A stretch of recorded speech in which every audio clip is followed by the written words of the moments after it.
불교를 바로 보면 삶이 바로 보입니다. 안녕하세요. 불바보TV의 시민아입니다. 저희 불바보TV에서는 부처님 오신 날을 기념해서 부처님에 관한 책을 쭉 읽어드리고 있습니다. 오늘도 지난 1, 2편에 이어 활성스님이 말씀하시고 고요한 소리 출판사에서 엮어낸 부처님 생애 이야기 3편 마지막 편을 읽어드리도록 하겠습니다. 그럼 시작하겠습니다.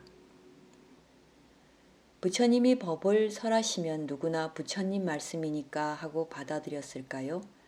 부처님이 법륜을 돌리신 초기를 생각해 봅시다. 예를 들어 지금 나이가 35세밖에 안 되는 분이 내가 깨달았으니 나에게 와서 법을 배워라 하면 누가 따라오겠습니까?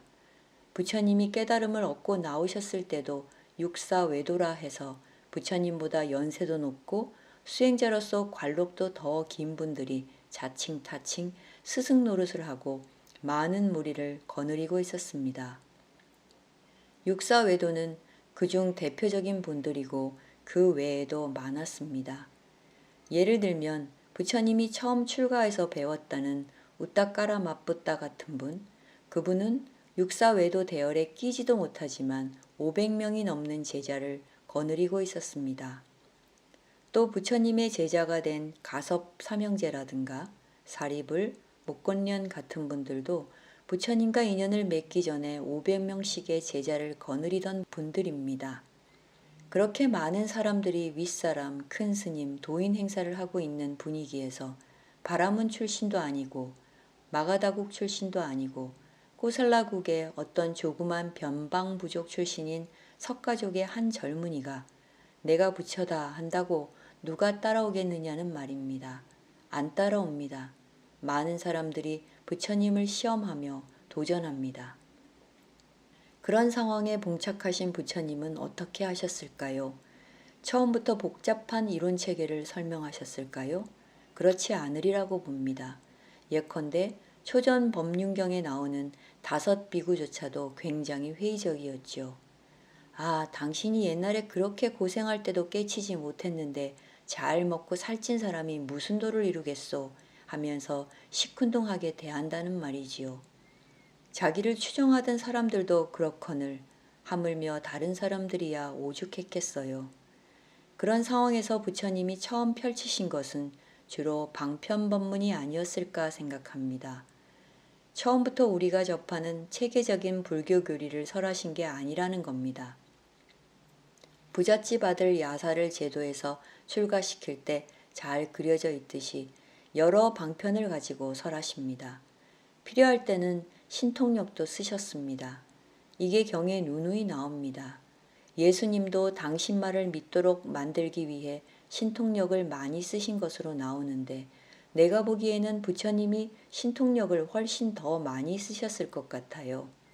다만 후기로 갈수록 신통력에 대한 조심이 커지고 부처님 당신도 누누이 그 위험성을 강조하셔서 신통력과 관계된 이야기들이 소홀히 취급되어서 그렇지 초기에는 신통력을 많이 쓰셨을 거예요. 근래 학자들은 부처님은 처음부터 정연하게 아주 합리적인 말씀만 하셨고 신통력 같은 허무맹랑한 이야기는 없는데 후세 사람들이 종교심에서 신통력을 결부시켰다고 주장합니다. 하지만 저는 반대로 봅니다. 부처님이 신통력을 쓰실 때에는 참으로 불교답게 쓰십니다. 당신 말씀대로 처음도 좋고 중간도 좋고 끝도 좋도록 신통력을 쓰시지요. 처음도 좋다는 것은 공부를 처음 시작하는 사람에게도 좋다는 것이고 중간도 좋다는 것은 공부를 한창 하고 있는 사람에게도 좋다는 것이고 끝도 좋다는 것은 공부를 다 이룬 사람에게도 역시 좋다는 것입니다. 그렇게 이해할 수 있지만 한편 달리 볼 수도 있어요. 그 효과에서나 계율에 미치는 영향에서나 처음도 좋고 중간도 좋고 끝도 좋아서 어느 경우에나 부작용이 없습니다. 좋은 약도 부작용은 있기 마련인데 부처님 법이나 신통력은 부작용이 없다는 뜻도 포함된다고 봅니다. 부작용 측면에서 보면 다른 큰 스승들과 중요한 차이점이 있습니다. 이것은 어느 종교를 비방하고 어느 종교가 더 수승하다는 뜻이 아니라 불교의 핵심을 이해하기 위한 것이니 오해는 마시기 바랍니다. 성경에 보면 미친 사람을 구하기 위해 그 미친 혼들을 돼지떼에게 옮기는데 돼지들이 미쳐서 강물에 뛰어들다가 죽는 이야기가 나옵니다. 결국 그분은 사람을 살리기 위해 돼지를 희생시킨 거예요. 그건 처음은 좋았는데 중간이 나쁜 데 해당됩니다. 사람 살리는 건 좋아요. 그런데 그 사람 살리기 위해서 돼지 아니라 어떤 미물도 희생되지 않아야 중간도 좋고 끝도 좋을 겁니다. 부처님은 신통력을 쓰시는데 그 신통력이 어떤 생명을 조금이라도 해치거나 그 후에 누구의 공부에 지장이 되는 일이 없도록 쓰십니다. 지혜의 완벽성이라는 측면에서 부처님은 누구도 추정할 수 없다는 게 당신이 신통력을 쓰시는 방식에서도 드러납니다. 누구 하나 다치는 법이 없어요. 또 다치도록 원인을 만드는 법도 없습니다. 그래서 참 좋은 것입니다. 그렇게 처음도 중간도 끝도 다 좋은 법을 설하신 겁니다. 이런 식으로 초기에는 신통적인 방편도 많이 쓰셨는데 이제 교단이 안정되고 부처님에 대한 인식이 인도 대륙에 확고하게 자리를 잡았습니다. 그래서 멀리서까지도 부처님을 뵈러 오고 크샤트리아 계급뿐만 아니라 바라문 같은 최상위 계급까지도 찾아올 정도로 자리가 잡혔습니다. 이후 부처님은 초기만큼 그렇게 방편에 치중하지 않으셨고 가르침을 더 체계적으로 만드는데 치중하셨습니다. 아마도 당신이 돌아가시고 제자들마저 다 돌아가셔도 이 법이 지속될 수 있도록 체계화 작업에 중점을 두셨을 겁니다. 말하자면 초기에는 사람들이 따르도록 만들기 위해서 방편을 쓰셨는데 이후에는 사람들이 충분히 믿고 따르니까 후대 사람들에게도 가르칠 수 있는 체계적인 법을 만드신 겁니다. 하나의 방편은 가르침을 받은 사람이 그 방편 그대로 자기 제자에게 쓰기는 어렵습니다. 예를 들어 신통력이 없는 사람은 자기가 부처님의 신통력에 감화를 받았다 해도 자기 제자에게 신통력을 쓸 수는 없거든요. 또 부처님의 한마디 말씀도 배후의 종합적인 지혜에서 나오는 것인데 그 말 한마디 듣고 어디 가서 써먹는다고 그게 그렇게 효과를 내느냐? 효과가 나지 않는다는 말입니다. 따라서 초기의 방편적인 말씀들은 제자들이 그대로 쓰기가 상당히 어렵습니다. 나쁘거나 해롭거나 부작용이 있는 것이 아닌데 그대로 가져다 쓰기는 대단히 벅찹니다. 따라서 이 가르침이 시공을 초월하는 보편성을 띠도록 만들 필요가 있습니다. 방편성은 일종의 특수성이지요. 특수한 시점에 특수한 장소에서 특수한 상대를 향해서 특수한 언어나 방법으로 설득력을 발휘하는 것이 방편이라면 이제는 언제 어디서나 어떤 사람에 대해서나 영향력을 발휘하고 교화할 수 있도록 보편적인 말씀을 써야 하지 않겠습니까? 이러한 변화는 아난존자를 당신의 시자로 선택하신 그 시점부터가 아닐까 생각합니다. 아난존자는 여러분이 경에서 많이 접해서 여러 인상을 갖고 계시겠지만 그분이 부처님 제자 중에 미남자로 유명한 분입니다. 또 젊은 분입니다. 부처님보다 훨씬 나이가 적을 뿐 아니라 학자들 얘기로는 부처님 아들인 라울라보다도 어리다고 합니다. 그리고 수명도 길게 타고났습니다. 120세까지 살았다고 하니까요. 그러니까 부처님이 아난존자를 당신의 시자로 택하셨을 때는 아난존자가 대단히 젊고 활력 있는, 말하자면 연부역강한 때였을 것입니다. 그런데 그보다 더 중요한 점이 있습니다. 우리는 경에서 아난존자가 날 때부터 기억력이 아주 비상하다고 누누이 들었습니다. 기억력이 아주 비상합니다. 그렇게 기억력이 좋은 분이시기에 부처님 하시는 말씀 하나하나, 부처님 취하시는 행동 하나하나를 다 기억해 둘 수 있는 능력을 지니고 있었습니다. 바로 그 때문에 아난존자를 시자로 택하시지 않았나 저는 그렇게 짐작합니다. 왜 기억력이 필요한가? 당신의 법을 정확히 기억해서 다음 때에 전달하고 특히 앞으로 있을 경의 결집에 대비해야 했던 것이지요. 요새 같으면 녹음이나 녹화를 해두고 나중에 활용하겠지요. 당시 안한존자야말로 살아있는 녹음기가 아니었던가. 그래서 부처님이 녹음기를 옆에 두듯이 안한존자를 택해서 시봉하도록 하신 게 아닌가 생각합니다. 이렇게 보면 참 중요한 대목이 하나 있습니다. 안한존자와 부처님이 소위 시봉관계를 맺을 때 두 분이 약속을 하셨지요. 안한존자는 부처님께 제가 없는 장소에서 설하신 법은 돌아오셔서 반드시 제게 얘기해 주셔야 합니다 하고 약속을 받았습니다. 그렇게 부처님의 녹음기 역할을 확실하게 약속해 둔 것이었습니다. 안한존자가 굳이 다른 사람에게 설한 부처님의 법문까지 기억해야 할 이유가 뭘까? 왜 그것이 애초에 약속 사항에 들어가느냐? 그 약속은 안한존자가 요청한 걸로 되어 있지만 달리 보면 그것이야말로 부처님의 뜻이 아니었을까 싶습니다. 그래서 당신의 모든 언행을 안한존자라는 녹음기에 컴퓨터에 다 입력시키신 겁니다. 안한존자도 그러한 각오였겠지요. 이분은 늦게 출가를 했으니까 선배 출가자들에 대해서도 정보를 수집했을 것입니다. 처음부터 어떤 일이 있었고 어떤 말씀을 하셨는지 살아있는 바로 그 당사자들을 만나서 전부 듣는 노력을 특별히 하셨을 겁니다. 나는 이렇게 들었다 하고 나오듯이 그분이 부처님 생애에 일어났던 그렇게 많은 일들을 다 수집해서 기억하는 역할을 유감없이 잘하셨습니다.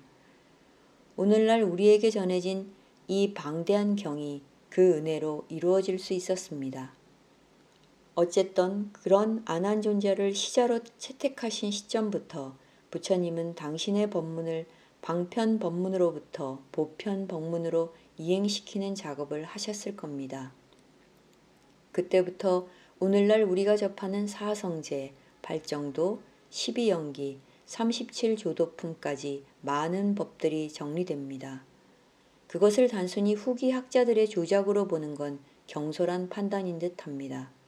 이때부터 부처님은 모처럼 나타난 법이 어떻게 이 변화무쌍한 사바세계에 길길이 남아서 많은 사람들에게 참다운 도움이 될 수 있을까를 강구하셨고 그 길을 찾아서 여러 장치를 마련하셨습니다.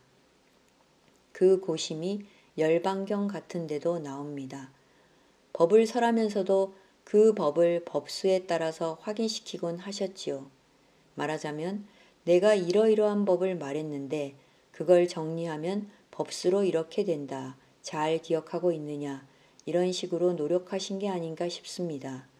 그만큼 법을 체계적으로 설하시는 집중적인 노력의 기간이 있었습니다. 그럼으로써 이 사바세계에 나오셔서 법을 설하신 그 뜻을, 그 책임을 충실하게 수행해 내셨다고 하겠습니다. 부처님 가르침을 요약하자면 사성제 8정도 12연기입니다. 이건 한마디로 시공을 초월하는 보편법입니다. 시간과 공간을 초월하는 보편적인 법. 우리는 이 의미를 한번 음미하고 넘어가야 합니다. 그 이전과 이후에는 보편법이 나온 적이 없어요. 중국의 유교가 보편법이라 하지만 시간과 공간을 초월하지 못합니다. 중화권을 떠나면 유교가 무슨 힘이 있어요? 믿음이 있다면 헤브라이의 신이 보편신입니다. 그러나 오늘날 과학이 발달하니까 그 신도 붕괴되지요. 시간을 초월하지 못하는 겁니다. 인류의 어떤 지성적 발전이 와도 그 권위가 손상당하지 않고 오히려 더욱더 확인되고 강화되고 그 진리의 위치가 확고부동해지는 가르침이라야만 보편법이라고 할 수 있습니다. 오늘날뿐 아니라 앞으로도 인류뿐 아니라 대단히 발달한 초과학의 외계문화가 오더라도 조금도 도전받거나 흔들림 없이 보편타당한 진리여야 보편법입니다. 이런 보편법을 우리는 정법이라 하는데 그 정법을 부처님이 처음 펴내셨다는 겁니다. 그게 정법이라면 오늘 이 시점에서도 하나도 애누리하거나 타협할 여지가 없는 법이라야 합니다. 그렇지 않으면 정법이 아닙니다. 그것은 완전해야 하고 원흉해야 하고 적절해야 합니다. 그게 정법입니다. 만일 부처님 법이 2500년 전에는 그렇게 말할 수 있었는데 지금은 아니야 하는 수준이거나 그런 대로 훌륭해 2500년 전에 이런 기특한 말을 한 것은 놀라워 하는 정도라면 그것은 정법이 아닙니다. 그런 법은 지구상에 많습니다. 그러나 시공을 초월하는 정법이라면 오늘 우리는 그 정법을 바로 누려야 합니다. 그래서 그것이 정법임을 재차 확인해야 합니다. 그런 측면에서 사성제 8정도 12연기는 정신적, 육체적 사고의 모든 제한을 다 넘어서고 초월할 수 있는 모든 한계성을 넘어서 변화를 수용할 수 있는 법입니다. 양의 동서를 막론하고 시의 고금을 막론하고 8정도대로 살면 자동으로 성불이 되어야 합니다. 그렇지요? 염신경의 첫머리가 뭡니까? 참으로 놀랍습니다. 참으로 불가사의합니다로 시작되지요. 그 장면을 잠깐 생각해 봅시다. 부처님을 모시고 한창 열심히 공부하는 비구들이 탁발하고 돌아왔습니다. 사시공양을 끝낸 셈이니까 12시라 칩시다. 그때부터 비구들이 모여 앉아서 부처님 법이 참으로 놀랍고 불가사의합니다 하며 이야기하고 있는데 어느덧 해질녘이 되어 부처님이 오후 정진을 끝내고 나오셨다. 이렇게 되어 있습니다. 그러면 비구들이 몇 시간을 모여 있었다는 얘기인데 부처님을 직접 모신 곳에서 정진은 하지 않고 모여 앉아 잡담을 5시간 이상 했다는 것 아닙니까? 그러니 그 한 구절만이 아니라 많은 말들이 오갔을 텐데 도대체 어떤 말들을 했을까? 결국은 이 방법의 효능이야말로 얼마나 놀라운지를 각자가 경험한 대로 다 말하고 있었던 거라고 볼 수밖에 없어요. 많은 비구들이 모여서 이 방법을 이렇게 해보니 이런 효과가 있더라 하는 이야기를 돌아가며 하다 보니 시간 가는 줄을 몰랐는데 어느덧 해걸음이 되어 부처님이 명상을 깨고 나오셔서 너희들 무슨 이야기를 하고 있었느냐고 물으신 겁니다. 제자들은 이 법이 참으로 놀랍다는 이야기를 하고 있었습니다 하고 답하지요. 게으름 부리고 잡담에 빠졌더라면 아이고 부처님 오신다 하고 자리를 물러났을 법도 한데 부처님께 떳떳하고 당당하게 말씀드렸다는 겁니다. 그것은 이 사람들이 얼마나 법에 환희에 차서 자기들이 경험한 것을 나누면서 감탄하고 기꺼워하고 있었나를 시사합니다. 왜 놀랍고 왜 불가사의하다고 했을까요? 부처님의 이 가르침 방법대로 하니까 참으로 신통묘약이어서 그대로 놀라운 효과가 나타나는 겁니다. 그것이 정법이고 보편법이라면 오늘도 그래야 하고 앞으로도 그래야 하고 인도만이 아니라 한국에서도 그래야 하고 지구, 화성 아니라 어느 별나라에 가서도 내내 그래야 되는 겁니다. 그 방법이면 그래야 되는 것. 그것이 정법이고 보편법이지요. 그 법을 압축 요약해서 부처님이 말씀하신 것이 8정도입니다.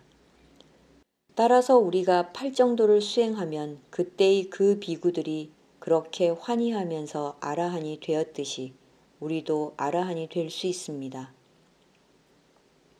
8정도는 많이 있는 법들 중에 하나가 아닙니다. 우리가 해탈을 하면 그것은 8정도를 그만큼 정확하게 걸었기 때문이지요. 8정도 말고 달리 옆길로 가서 해탈하는 길이 있으면 8정도가 정법의 길이 아니지요. 8정도를 정확하게 걷고 있을 때 우리는 해탈, 열반한다는 이야기입니다. 그래서 이 법이 위대한 것이고 8정도야말로 부처님의 법과 다른 법을 구별하는 것입니다.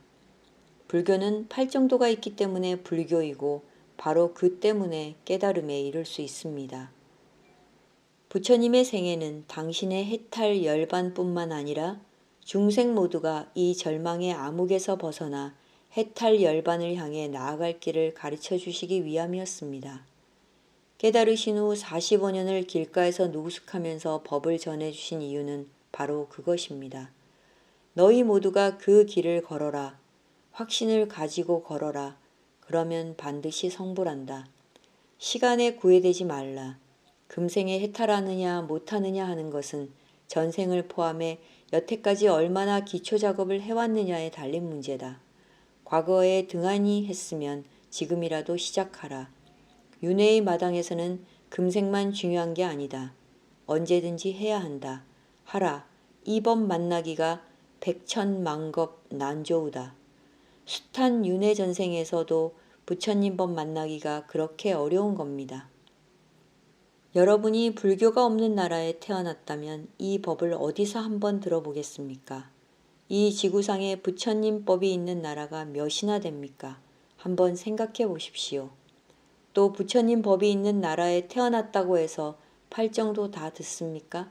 30년, 40년을 절에 다녀도 팔정도가 뭔지도 모르는 사람들이 더 많지 않습니까? 또 팔정도 들었다고 다 압니까? 팔정도를 지식으로 머릿속에 아무리 넣고 있으면 뭐합니까?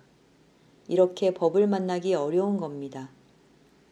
또 이 마음 열고 법을 받아들이기 어려운 곳이고요. 백천만겁 난조우입니다. 듣고 매일 만지면서도 모르고 지나간 것은 만난 게 아닙니다. 불법을 입으로 외우고 부처님 찬탄하는 노래를 부르고 절에 다니면서 공양을 올리고 보시행을 아무리 해도 팔정도를 모르고 팔정도를 통해 우리가 해탈해야 한다는 취지를 모르면 만난 게 아닙니다. 그저 금생에 조금 더 편안하게 사는데 부처님 힘 좀 빌리는 정도의 원이나 세우고 살면 그것은 부처님 법 만난 게 아니지요. 그건 무당에게 가서 나무 밑에서 빌고 했던 그 습관을 부처님 앞에서 하는 것으로 바꿨을 뿐입니다. 어떻게 그것을 부처님 법 만났다 할 수 있겠습니까? 얼마나 어려운가 이 법 만나기가. 그러니 금생에야 만났다고 후회할 것도 없지요.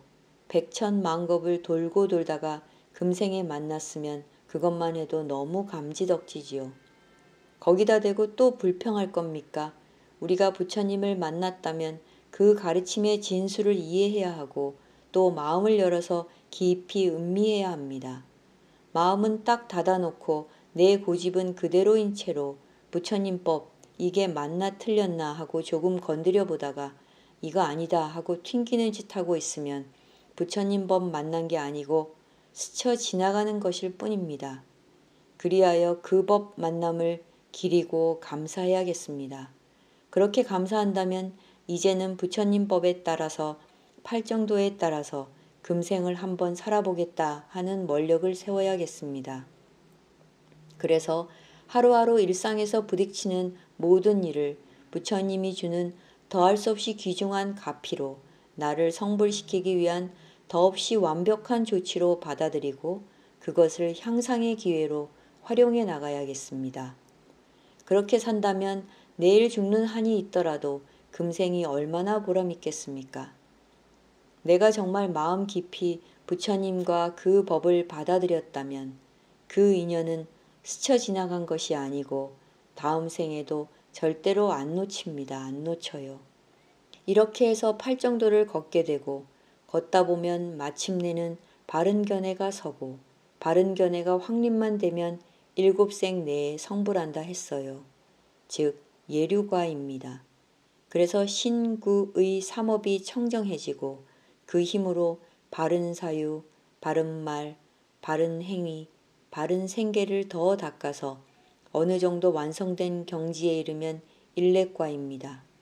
이제 생을 한 번만 더 받으면 됩니다. 그리고서 그것이 완성되면 불안과입니다. 즉 시시하게 이런 세계에 안 나타나고 저 정거천에 가서 끝냅니다.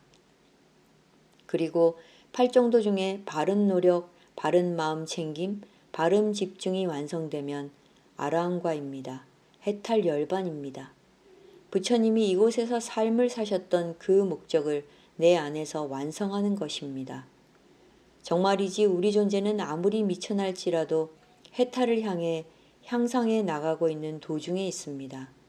따라서 팔정도를 알고 팔정도를 다 받아들여 자기 것으로 삼으면 해탈의 길로 나아갑니다.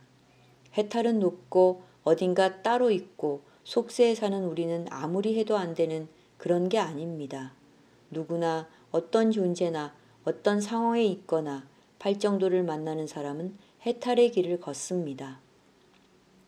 불교에서는 시간과 공간을 무시하지요. 윤회하는 시간, 그거 별로 중요한 게 아닙니다. 시간이 얼마나 걸리든 몇 생이 걸리든 간에 정법에 얼마나 다가갈 수 있느냐가 문제지요. 정법을 만나기만 하면 해탈은 시간 문제입니다. 따라서 걱정하지 말고 여러분은 정법을 만나서 팔정도를 내 것으로 만드는 일만 금생에 해내도록 하십시오. 그 이상 다른 욕심 내지 마십시오. 해탈에 대한 욕심도 부리지 마십시오. 지금 우리의 의식으로는 부처님 참소식을 조금도 상상하지 못해요.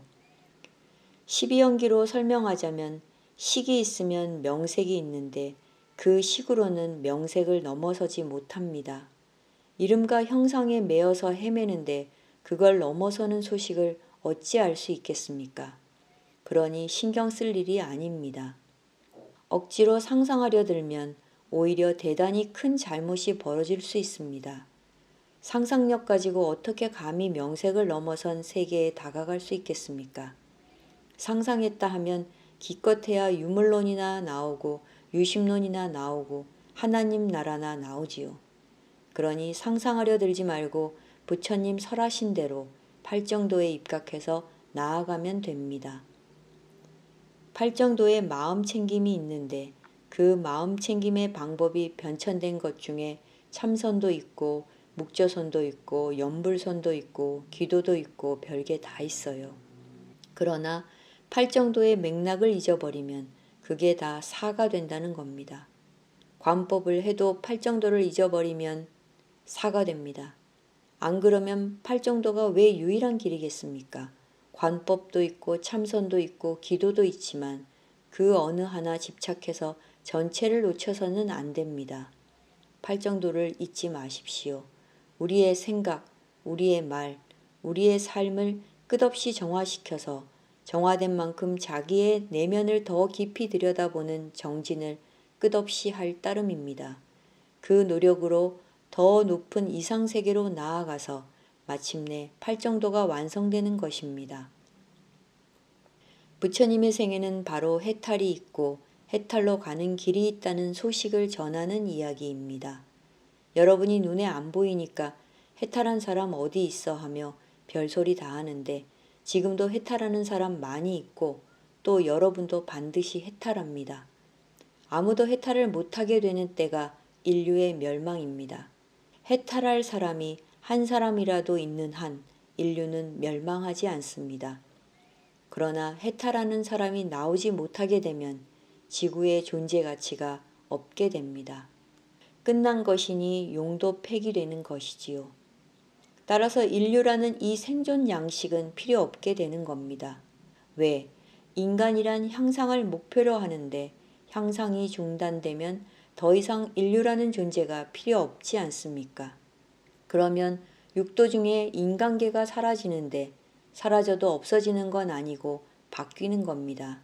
장을 달리하는 거지요. 지구가 파멸해도 물질만 파멸하고 식은 파멸하지 않습니다. 그래서 식은 또 새로운 장에 태어나서 내내 해탈을 향해서 정진하게 되어 있습니다. 그게 바로 인간 존재입니다. 해탈을 향해 가든 해탈의 반대 방향으로 가든지 무명이 있는 한 행은 끝이 없어요. 깨닫기 전에는 행을 하는 겁니다. 어떤 행을 하느냐의 문제인데 해탈을 향한 행을 할 때에는 끝없이 향상하는 것이고 그리하여 해탈 열반하는 겁니다. 여러분이 부처님 생애와 그 결과로 만들어진 법을 만난 그 인연이 성숙하길 빕니다. 그래서 우리 모두 성불합시다. 해탈 열반합시다. 우리가 만나는 모든 사람들을 해탈시킵시다. 정법을 펴시다. 네, 이상입니다. 스님의 말씀처럼 저 역시 우리 모두 해탈 성불하길 간절히 발언합니다. 날마다 좋은 날 보내십시오. 감사합니다.